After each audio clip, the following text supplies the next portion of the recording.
Aktor Gary Iskak meninggal dunia pada Sabtu 29 November 2025 akibat kecelakaan motor di kawasan Bintaro. Tak lama setelah berkumpul dengan rekan-rekannya, video terakhirnya diunggah oleh pesulap Demian Aditya menunjukkan Gary tersenyum bahagia saat merayakan rampungnya proyek Rumah 78.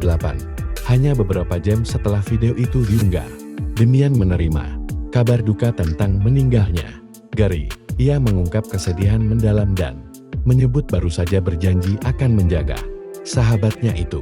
Beberapa hari sebelum kecelakaan, Gary dan Demian intens bekerja bersama dalam syuting film horor Vertikal. Syuting selesai Kamis malam, dan tak ada tanda-tanda perpisahan.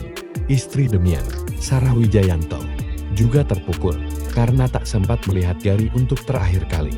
Selama 5 hari syuting terakhir, Gary dikenal religius, rajin salat, terlihat sangat bahagia, dan akrab dengan tim. Ia juga baru 6 bulan bergabung sebagai host tetap di Diari Misteri Sarah, membuat kedekatannya dengan Demian dan Sarah semakin kuat.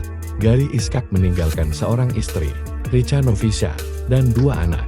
Proyek film horor yang menjadi karya terakhirnya rencananya tayang Desember mendatang.